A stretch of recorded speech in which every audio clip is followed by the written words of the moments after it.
Анна, Цапли, Иван. 1368 06 04.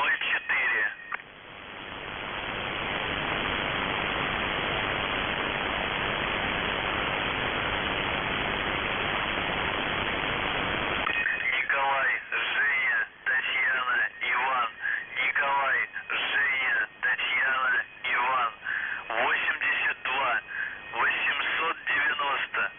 Женя, Анна, Николай, Роман, Ольга, Николай, Анна, Цапли, Иван.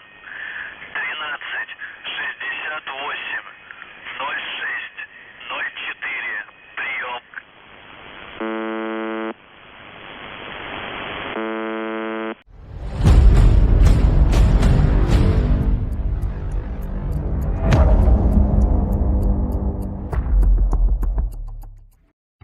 The sound you are hearing has never stopped for more than 50 years. From deep within Russia's frozen plains, from a location no one can precisely identify, it spreads across the world on the 4625 kilohertz frequency. Its official name is unknown. Its purpose has never been confirmed. In the intelligence world, it is known as UVB-76. Or, as listeners have come to call it, the buzzer. In an age connected by satellites, fiber optic cables, and encrypted digital networks, why does this ghost station still speak through a simple analog hum? Is it nothing more than a malfunctioning transmitter? Or the silent trigger of a doomsday system? Who is this signal meant for? When does it speak, and why? And most importantly, what happens when the signal goes silent? There is no confirmed official explanation of what kind of intelligence network UVB-76 belongs to. But within intelligence circles and academic analysis, several technically consistent theories stand out. The strongest of them is known as the dead hand, the continuity line theory. According to this theory, the constant transmission serves a single purpose: to signal that the system is alive, the command center stands, and the chain of command remains intact. If the signal stops, an emergency. If it continues, the system is operational. Such lines are commonly associated with nuclear command and control doctrine. In that sense, UVB-76 may not speak through messages, but through its very existence. Another widely discussed theory points to a classic Cold War intelligence method, a channel designed to activate sleeper agents. Most of the time, only the buzz. Very rarely, short-coded voice messages. Messages that mean nothing to the outside listener, but everything to those trained to hear them. In this model, the codes are decrypted using one-time pads, completely meaningless to everyone else, but to an agent they may mean move, wait, abort, or something far more lethal. There is one thing all UVB-76 transmissions have in common. Everyone can hear them, but no one can truly decode them. The logic behind this system is remarkably simple. And precisely because of that, it is devastatingly effective. So what exactly is this method? There is only one system that even the most powerful supercomputers could not break, even if they worked for millions of years. The only method considered mathematically perfectly secure: the one-time pad. First, total randomness. The encryption key consists of completely random numbers or letters with no logical pattern whatsoever. Second, single use. Each key is used for only one message. Once that message is sent, the key is destroyed, never reused, ever. Imagine you intercept an encrypted message, XJQWZ. If the key is truly random, this message could mean attack. It could also mean retreat. Without knowing the key, you can extract almost any meaning from it. That is why brute force methods fail. Mathematics offers no solution here. You are left completely powerless. In theory, the system is flawless. Its only weakness, unsurprisingly, is the human being. Soviet intelligence believed the one-time pad was perfect. Throughout the Second World War, this was exactly the method taught to their agents. And for a long time, the West believed these codes were unbreakable. But no system is immune to human error.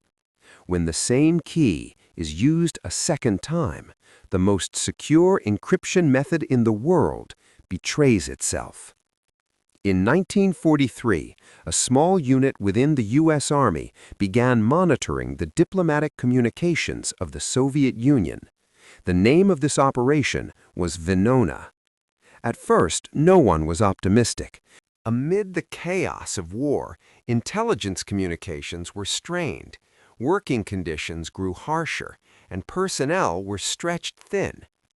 The Moscow Center, thinking no one can break this anyway, began reusing the same number tables, one-time pad, in different messages.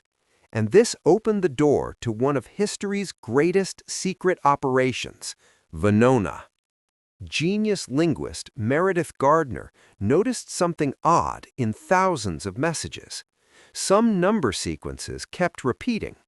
This meant the most sacred rule of the one-time pad had been broken. The key was no longer single use.